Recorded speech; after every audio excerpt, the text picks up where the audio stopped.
નમસ્કાર મિત્રો, આપનું સ્વાગત છે સમીક્ષા વિથ મહેશ રાજગોરમાં.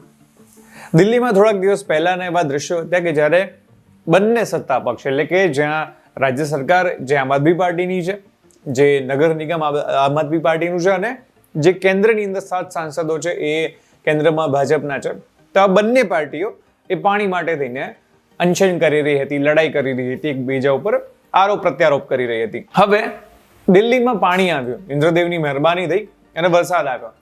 પણ વરસાદ આવ્યો અને આફત લઈને આવ્યો.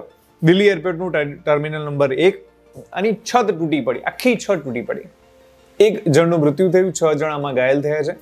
એક ફોટો સામે આવ્યો છે, જે ફોટો જોઈને કોઈનું પણ હૃદય દ્રવી જઈ શકે એવો ફોટો છે. હવે નક્કી એવું કરવાનું કે આની જવાબદારી કોની, આ જે છત તૂટી એની જવાબદારી કોની? તો સૌથી પહેલા તો જે એરપોર્ટનું મેનેજિંગ કરતું હોય એની જવાબદારી હોય, જે કંપની આને બનાવ્યો હતો એની જવાબદારી હોય કે આપણે load bearing capacity, structural capacity આ બધું ચેક કર્યું તો કે નહોતું કર્યું. પછી હાલની કેન્દ્ર સરકાર, કારણ કે એરપોર્ટ જે છે કેન્દ્ર સરકાર હેઠળ આવે છે, નાગરિક ઉડ્ડયન ખાતું જે હોય છે એની વાત કરીએ તો કેન્દ્ર સરકારના કેટલાક નેતાઓ, ભારતીય જનતા પાર્ટીના કેટલાક નેતાઓ એવું કહ્યું કે આ તો જે છે ને એ કોંગ્રેસના સમયમાં બન્યું હતું એરપોર્ટ, એટલે અમે બહુ એમાં કંઈ ન કહી શકીએ. એકચ્યુઅલી મને એવું લાગે છે કે થયું એવું કે સ્ક્રિપ્ટ બદલાઈ ગઈ છે. સ્ક્રિપ્ટ એવી હોય છે નહીંતર કે જે પણ થયું છે એની અંદર કડકમાં કડક તપાસ કરવામાં આવશે અને કોઈ પણ ચમરબંધીને છોડવામાં નહીં આવે, આવી સ્ક્રિપ્ટ હોય છે. પણ આ વખતે સ્ક્રિપ્ટ લાગે થોડીક બદલાઈ ગઈ છે અને કહ્યું છે કે આ તો કોંગ્રેસના સમયમાં બન્યું હતું. મારો પ્રશ્ન એ છે કે 2014માં લોકો શું કામ તમને સત્તામાં લાવ્યા હતા? એટલા માટે લાવ્યા હતા કોંગ્રેસ યોગ્ય નહોતી, એટલા માટે તો લાવ્યા હતા કોંગ્રેસના સમયમાં ભ્રષ્ટાચાર થતો હતો, એટલા માટે તો લાવ્યા હતા કે તમે અચ્છે દિન લાવશો. તમે આઈને હજુ એવું કહો છો કોંગ્રેસના સમયમાં થયું હતું, તો તમે આવ્યા પછી તમારે ચેક કરવું હતું ને કે એરપોર્ટ બરાબર છે કે નહીં, એની સ્ટ્રક્ચરલ કેપેસિટી બરાબર છે કે નહીં, જેટલા પણ એરપોર્ટો બન્યા છે, જેટલી પણ વસ્તુઓ બની છે. કારણ કે ભારત દેશના પ્રધાનમંત્રી વારે ઘડી કહેતા હતા કે અમને ખાડો ભરવામાં વાર લાગી રહી છે. તો 10 વર્ષ તો થયા, 11મું વર્ષ ચાલુ થયું, હજુ સુધી ખાડો નથી ભરાણો. ખાડો ન ભર્યો હોય તો ઠીક છે, તમને ખાડો છે એ ખબર ન પડી. એટલા માટે આવા નિવેદનોથી એમને પહેલા તો થોડુંક પોતાની જાતને પ્રશ્ન પૂછવો જોઈએ કે શું ખરેખર આપણે યોગ્ય નિવેદન તો આપી રહ્યા છીએ ને? આજે ઘટના બની, એ ઘટના ખૂબ જ દુઃખદ છે. આવી એક ઘટના થોડા મહિનાઓ પહેલા ગુજરાતમાં બની હતી. ગુજરાતની અંદર પાલનપુરમાં એક બ્રિજનો સ્લેબ તૂટી પડ્યો હતો અને નીચે જે છે આઈ થિંક 1 કે 2 લોકોના મૃત્યુ થયા હતા. એ જે જવાબદારો હતા એમની સામે શું કાર્યવાહી કરે હજુ સુધી કોઈને નથી ખબર. કુલડીમાં ગોળ બગાઈ ગયો છે. આવી હાલત અયોધ્યાની છે. અયોધ્યામાં પણ વરસાદના લીધે થઈને રસ્તાઓમાં ગાબડાઓ પડ્યા છે. અને આ કઈ નવી વસ્તુઓ નથી. એનું કારણ છે, આનું મૂળ રીઝન એ સરકારો નથી, આનું મૂળ રીઝન છે આ સિસ્ટમ.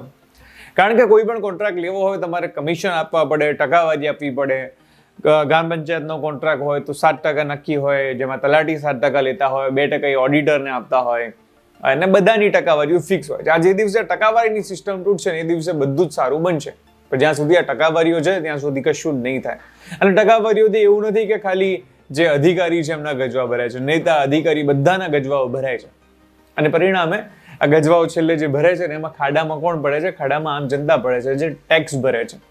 આપણે જીએસટી ભરીએ છીએ, મનોરંજન કર ભરીએ છીએ, કેટલા ટેક્સો ભરીએ છીએ. આ બધા ટેક્સોનું ભરીને શું થાય છે? આવું કુલડીમાં ગોળ ભંગાય છે ને આવા એરપોર્ટો બને છે અને એરપોર્ટો પડી પણ જાય છે. હવે વાત કરીએ સુનિતા વિલિયમ્સની. સમાચાર એવા છે કે સુનિતા વિલિયમ્સ જે છે અવકાશમાં ફસાયા છે. એમના એરક્રાફ્ટમાં કોઈ ઇસ્યુ થયો હતો એટલા માટે તેને એરક્રાફ્ટમાં ફસાયા હતા. એમનું ગામ છે મહેસાણાનું ઝુલાસણ છે, ત્યાં લોકો ચિંતામાં મુકાયા ને એમણે સુનિતા વિલિયમ્સ જે છે પાછા ફરે એના માટે થઈને પ્રાર્થનાઓ પણ શરૂ કરી છે. સુનિતા વિલિયમ્સ મૂળ ભારતીય છે, હાલ અમેરિકન નાગરિક છે. તેઓ ઘણીવાર એરક્રાફ્ટ સ્પેસમાં રહી ચૂક્યા છે ને રહીને પણ આવ્યા છે. હવે આપણે વાત કરીએ ઝારખંડના પૂર્વ મુખ્યમંત્રી હેમંત સોરેનની. હેમંત સોરેન જેલમાં હતા. ઝારખંડ હાઈકોર્ટે એમને જામીન આપ્યા છે અને પ્રથમ દ્રષ્ટિએ કહ્યું છે કે સોરેને અપરાધ કર્યો હોય એવું જણાતું નથી અને મની લોન્ડરિંગ કેસની અંદર હેમંત સોરેનને જેલમાં નાખવામાં આવ્યા હતા. આ દેશમાં પહેલી વાર નથી થઈ રહ્યું. હા, કદાચ પહેલી વાર એવું થઈ રહ્યું છે કે સિટિંગ ચીફ મિનિસ્ટર્સને જેલમાં નાખી દેવામાં આવી રહ્યા છે અને સિટિંગ ચીફ મિનિસ્ટર જેલમાંથી જ સરકાર ચલાવી રહ્યા છે. જેમ કે અરવિંદ કેજરીવાલ હાલ જેલમાં છે. ઈડી છુટકારો આપે એમ હતું તો સીબીઆઈએ ધરપકડ કરી. વસ્તુ એ છે કે બધું છે ને આ આપણા દેશની આખી સિસ્ટમ છે કે જે વખતે યુપીએની સરકાર હતી એ વખતે નરેન્દ્ર મોદીને જેલમાં નાખવાની વાતો થતી હતી, એ વખતે અમિત શાહને જેલમાં નાખવાની વાતો થતી, મતલબ કે જે ઓપોઝિશનના લીડર્સ એમને જેલમાં નાખવાની વાત થતી. હવે નરેન્દ્ર મોદીની સરકાર આવી છે તો હેમંત સોરેન જેલમાં જાય છે, અરવિંદ કેજરીવાલ જેલમાં જાય છે, બીજા ઘણા બધા નેતાઓ. કોઈ નેતા જેલમાં જાય છે એનો મતલબ એવો પણ નથી કે ગુનેગાર છે ને એનો મતલબ એવો પણ નથી કેસ વચ્ચે છબીનો છે. કંઈક તો થયું હશે, પણ એ કંઈક થયું છે એમાં ખરેખર કેટલો ગુનેગાર છે એ જ્યારે ફાઇનલી સજા પડે ત્યારે ખબર પડે, ત્યાં સુધી કંઈ ખબર પડે નહીં. પણ આ બધી વસ્તુ પોલિટિકલ છે અને આ વસ્તુ થતી જ આવી છે. અમિત શાહને જેલમાં રહેવું પડ્યું હતું, એના કરતાં વધારે દિવસ એમને જેલમાં મોકલનારા ગૃહમંત્રી ચિદમ્બરમને જેલમાં રહેવું પડ્યું જ્યારે અમિત શાહ ગૃહમંત્રી હતા. તો આ બધી ઘટનાઓ છે ને એકબીજા સાથે કનેક્ટેડ હોય છે.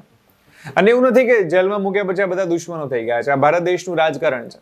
ભારત દેશની અંદર જે નેતાઓને જે વિરોધી પક્ષોએ જેલમાં મૂક્યા હતા એ બંને નેતાઓ એકબીજા સાથે ભેગા મળીને સરકાર બનાવ્યાના પણ દાખલા છે. તો આ બધું તો પોલિટિકલ છે, ચાલતું રહેવાનું છે. હવે હેમંત સોરેનને આનો કેટલો ફાયદો મળે છે જોવાનું રહેશે જ્યારે ઝારખંડમાં ચૂંટણી આવશે ત્યારે. પ્રધાનમંત્રી કિસાન યોજના એમાંથી આ જે યોજના છે એમાંથી 2.62 લાખ ખેડૂતોની બાદબાકી કરવામાં આવી છે. કેમ કરવામાં આવી છે? તો પહેલો એક તો આનો નિયમ છે કે જેટલા ખેડૂતોને જે સહાય મળે, ખેડૂતો સિવાયને ન મળે. તો જેટલા પણ ખેડૂતોનું આઈટીઆર ફાઇલ થયું છે, ઇન્કમ ટેક્સ રિટર્ન, એ આઈટીઆર ભરતા, આઈટીઆર એટલે ઝીરો આઈટીઆર ની વાત નથી, જે લોકો ઇન્કમ ટેક્સમાં ફાઇલ કર્યું છે, જે ઇન્કમ ટેક્સ રિટર્ન ફાઇલ કર્યું છે, એ ઇન્કમ ટેક્સ રિટર્ન ફાઇલ કરનારા ખેડૂતોની બાદબાકી કરાઈ છે. મતલબ જે લોકો ખેડૂત માટે લાયક નહોતા, જે રાશિ મેળવવાને લાયક નહોતા, એ કોઈ બીજા પ્રોફેશનમાં હતા, ધંધો રોજગાર કરી રહ્યા હતા અને બીજું કંઈ કામ કરી રહ્યા હતા, એ તમામ ખેડૂતોની વાત છે, એમને દૂર કરવામાં આવે છે. એક સારા સમાચાર આવી રહ્યા છે રિટાયર્ડ ઉમેદવારો માટે. ગુજરાત સરકારના પ્રવક્તા, ઓફિશિયલ પ્રવક્તા ઋષિકેશ પટેલને જ્યારે પૂછવામાં આવ્યું ભરતીને લઈને, તો એમણે કહ્યું છે કે સરકારે હાલ માધ્યમિક અને જે ઉચ્ચતર માધ્યમિકના 7500 શિક્ષકોને લઈને નિર્ણય કર્યો છે. બહુ જલ્દીથી ટેટ 1 અને 2માં પણ સરકાર જશે ભરતીનું આયોજન કરશે અને જેટલા પણ શિક્ષકો છે જેમણે પરીક્ષાઓ પાસ કરી છે એમની માટે પણ જશે ભરતીનું આયોજન કરવામાં આવશે. આ નિવેદન આપ્યું છે. એટલા સારા સમાચાર છે. ખરાબ સમાચાર એ છે કે આવા નિવેદનો આવતા રહે છે. શિક્ષણ મંત્રીએ તો તારીખ પણ જણાવી હતી, પણ એ તારીખ બધા ભૂલી ગયા છે. હજુ કદાચ તમને યાદ ના આવતું હોય તો હું તમને યાદ અપાવું કે જ્યારે તત્કાલીન નાયબ મુખ્યમંત્રી નીતિન પટેલ હતા એ વખતે એમણે તો ભરતી કેલેન્ડર બહાર પાડ્યું હતું. મને એક જેવું યાદ છે, 2023 સુધીનું ભરતી કેલેન્ડર બહાર પાડ્યું હતું. કહ્યું હતું કે આટલા સમયમાં અમે આ રીતે આટલી ભરતીઓ કરીશું. એ કેલેન્ડર મુજબ કેટલી ભરતીઓ થઈ તમે ને હું આપણે બધા જાણીએ છીએ. જીપીએસસીની ભરતીઓ જ્યારથી દિનેશ દાસા ગયા છે ત્યારથી જીપીએસસીના એસ્પિરન્ટ્સ રાડો નાખી રહ્યા છે કે સાહેબ આવું ના હોય. દિનેશ દાસાને યાદ કરી રહ્યા છે, સાહેબ તમે હતા તો સારું હતું, હવે તો બધું તંત્ર ખાડે ગયેલું છે વળી બાજુ. એટલા માટે જે આવી ઘટનાઓ બનતી રહે છે, આવી ઘટનાઓ ખરેખર દુઃખદ હોય છે, એની સામે અવાજ ઉઠાવવો જરૂરી હોય છે. હમણાં હું ઇન્સ્ટાગ્રામ જોતો હતો અમારા માધ્યમનું, અને એમાં એક જણે કમેન્ટ કરેલી હતી કે તમે દર વખતે સરકારનો વિરોધ કરો છો, કંઈક સારું કેમ નથી બતાવતા?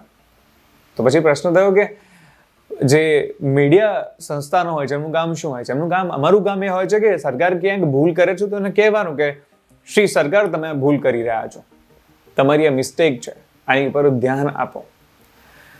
અમારું કામ સરકારને થાબડભેડા કરવાનું નથી હોતું, સરકારની પીપુડી બનવાનું નથી હોતું. અને પત્રકારિતાનું અથવા તો પત્રકારિત્વ જે છે, અમે તો વિદ્યાર્થીઓ છે, પત્રકારિત્વનું જે સૌથી ઊંચામાં ઊંચું સ્થાન કોઈએ જાળવી રાખ્યું હતું, કરશનદાસ મૂળજી અને નર્મદનું દાંડિયો નામનું પાક્ષિક આપતું. જે કોઈને પત્રકારિતા વિશે કંઈ જાણવું હોય, દાંડિયો પાક્ષિકનું એકાદ પાનું ક્યારેક વાંચી લે ને તો એમને સમજાઈ જશે કે એ પત્રકારિતા કેવી હતી. એટલે સરકાર ક્યાંક ભૂલ કરે તો એમને કહેવાનું કામ અમારું છે. હા, કદાચ સારું કાર્ય હશે તો ચોક્કસથી બે ઝીઝક કહેવામાં કોઈ વાંધો ન હોવો જોઈએ. પણ જ્યાં ભૂલો થઈ રહી છે, જ્યાં લોકોના જીવ જઈ રહ્યા છે, એક વ્યક્તિનો પણ જીવ જાય તો એની પણ જવાબદારી સરકારની તો બને જ છે ને. સરકારને એ તો કહેવું જ રહ્યું કે શ્રી સરકાર આ તમારી ભૂલ છે. એનો મતલબ એવું નથી હોતો કે સરકાર પ્રત્યે કોઈને વિરોધ હોય છે, એનો મતલબ એવો પણ નથી હોતો કે વિપક્ષ પ્રત્યે કોઈને પ્રેમ હોય છે. વસ્તુ એ હોય છે કે વિપક્ષ તો સત્તામાં છે જ નહીં, તો એની પ્રશ્ન પૂછીને એની કોઈ જવાબદારી બનતી નથી. હા, કોઈ વિપક્ષ જુઠ્ઠાણું ચલાવે છે તો એ મીડિયાની જવાબદારી બને છે કે જુઠ્ઠાણું ન ફેલાય. પણ પ્રશ્નો તો સરકારને જ પૂછાશે ને. પ્રશ્નો તો કઈ જે વિસ્તારનો ધારાસભ્ય નહીં હોય એને થોડી પૂછાય. પ્રશ્નો તો સરકારને જ પૂછવા પડશે. આજે કદાચ ભાજપની છે, કાલે કોંગ્રેસની બનશે, પરમ દિવસે આપની બનશે, ચોથા દિવસે બીજી કોઈ પાર્ટીની બને, જેની સરકાર બને એની. પણ પ્રશ્નો તો પૂછાશે જ, અને જે સત્તામાં હશે એને જ પૂછાશે. આશા રાખું છું કે આપ સૌને સમીક્ષા ગમી હશે. આવી રીતે હું તમને મળતો રહીશ માધ્યમો પર. ધન્યવાદ. જય હિન્દ. વંદે માતરમ.